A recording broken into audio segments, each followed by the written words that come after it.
আজি পাৰ মাংস বনাম। তাক দিবৰ কাৰণে মছলা এইটো তেজপাত, শুকান জলকীয়া, ধনিয়া, এয়া ইলাচি, এয়া লং, এইটো সেউজীয়া ইলাচি, দালচেনি আৰু জালুক আৰু জিৰা, আৰু এইফালে আছে পিঁয়াজ, আদা নহৰু বটা, মাংস। এতিয়া মই মছলাখিনি কেৰাহীত দি দিম। গোটেইখিনি মানে এটা এটাকৈ দিম। যিখিনি বস্তু মানে সোনকালে নহয় সেইখিনি আগতে দিম।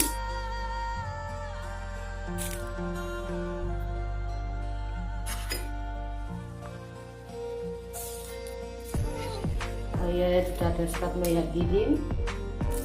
দুটা মই মাংসত ভাজোতে দিম। এইটো হ'ল ধনিয়াখিনি দি দিলোঁ। আৰু এইফালে মই ইলাচি দি দিছোঁ।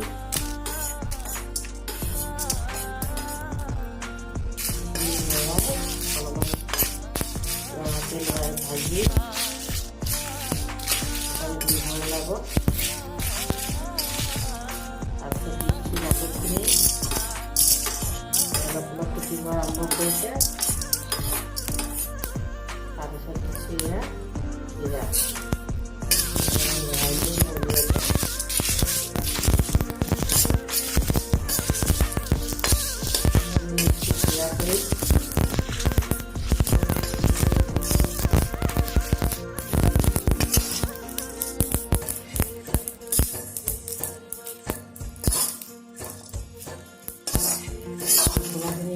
কাঢ়ি দিছোঁ।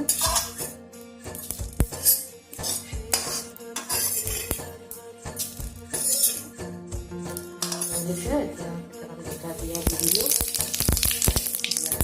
আৰম্ভ কৰিছোঁ। তাৰপৰা দিলোঁ মই তেজপাত,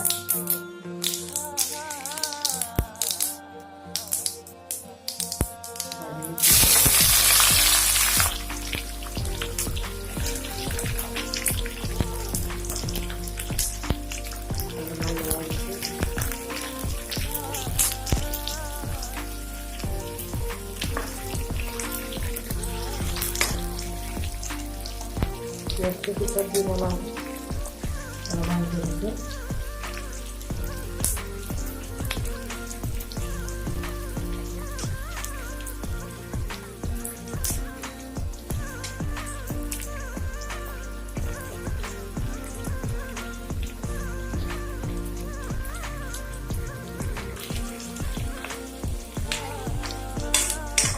অকণমান ভাজা হ'লে মই আদা নহৰু দি দিম।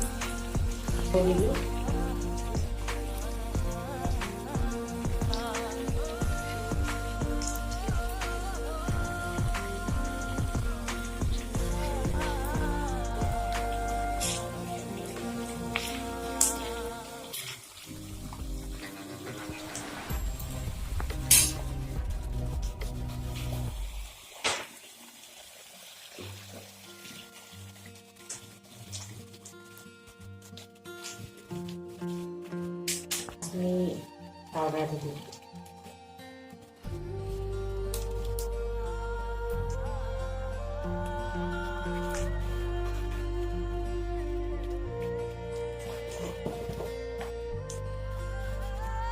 দিছোঁ হালধি,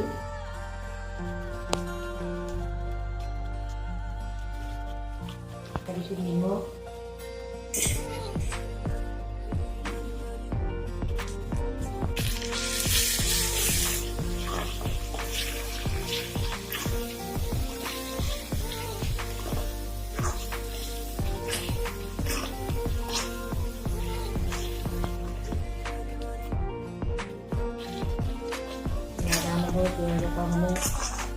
তেলটো ওলাব কৰিছে। এতিয়া মই মাংস দি দিম।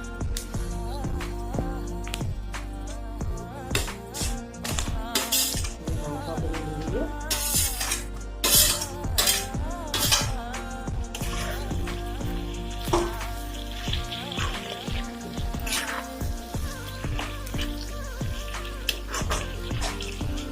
এতিয়া মই যেতিয়ালৈকে নুফুটে পাৰ মাংস তেতিয়ালৈকে খাই টেষ্ট নালাগে।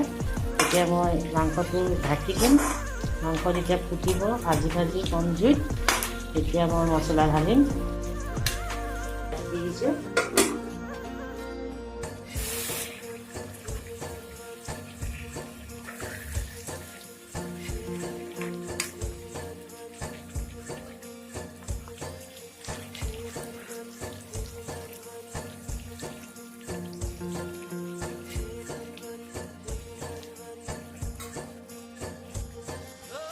মাংসটো ফুটা আৰম্ভ কৰিছোঁ।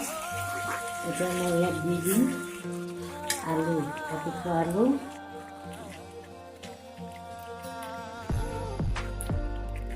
আৰু অলপমান পিঁয়াজ আছে, পিঁয়াজখিনি দি দিম।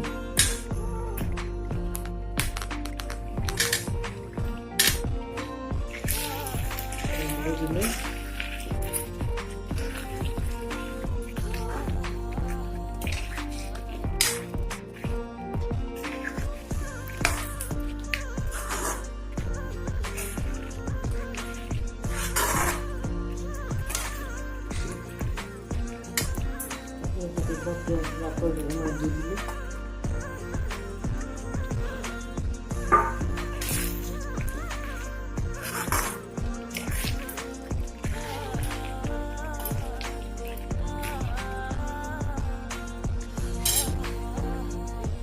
অলপ দিম মছলাখিনি। এতিয়া মই অলপ দিছোঁ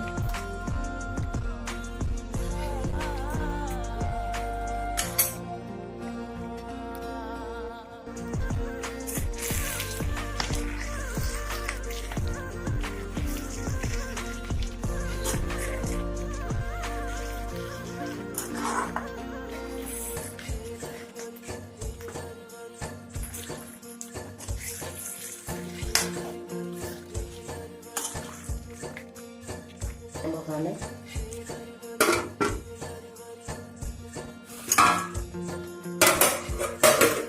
এই মাংস আমাৰ ফুটা আৰম্ভ হৈ গ'ল আৰু পিঁয়াজখিনি ভালকৈ গলি গৈছে। আৰু এতিয়া আমি ইয়াত অলপমান গৰম পানী দিম। গৰম পানীখিনি মানে গোটেইখিনি দি নিদিওঁ, তাৰপিছত আকৌ দিম বেলেগকৈ। এইখিনি যেতিয়া অকণমান হেৰি হৈ যাব তাৰপিছত আকৌ গৰম পানী দিম। এইখিনি পানী দিব পৰা হৈছে, পিঁয়াজটো গলি গৈছে, মছলাখিনি ভালকৈ হেৰি হৈ গ'ল। এতিয়া অকণমান গৰম পানী দি দিলোঁ।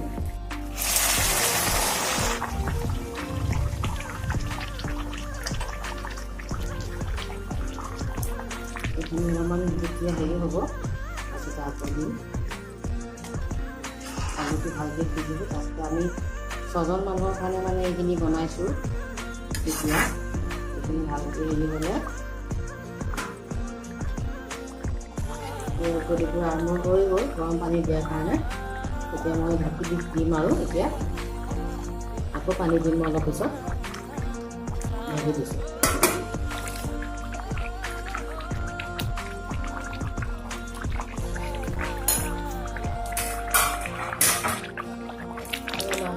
আপোনালোকে কি ধুনীয়া কালাৰ দেখিছে।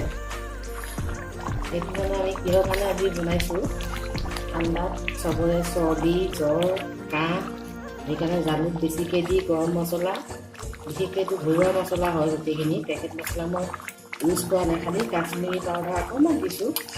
আৰু এইখিনি চব মই জালুক, জিৰা, শুকান জলকীয়া আৰু আপোনাৰ ধনিয়া, গোটা ধনিয়া, লং ইলাচি এনেকৈ দিয়ে বনাইছোঁ। আৰু এনেকৈ যদি বনাই খাই চৰ্দি কাহ মানে ভাল হয় বুলি কয়, সেইটো কাৰণে এনেকৈ বনাইছোঁ। এতিয়া আমাৰ এইটো হৈ গৈছে খাবৰ কাৰণে। আমি এতিয়া চাওক এনেকুৱা হৈছে। আলু ধুনীয়াকৈ সিজি গৈছে। ইয়াত আলু সিজি গ'ল। ইয়াত এইটো মাংসটো চাই পেলাই আপোনালোকে ক'ব যে কেনেকুৱা হৈছে, কমেণ্টত জনাব। 6জন মানুহৰ কাৰণে বনাইছোঁ, চৰ্দি জ্বৰৰ কাৰণে। এনেকৈ আমি এইটো গ্ৰেভি হয়, মাংসটো এইটো হয়। এতিয়া মই মানে খাবৰ কাৰণে বাটিত এনেই এটা দেখাই দিম আৰু খাব।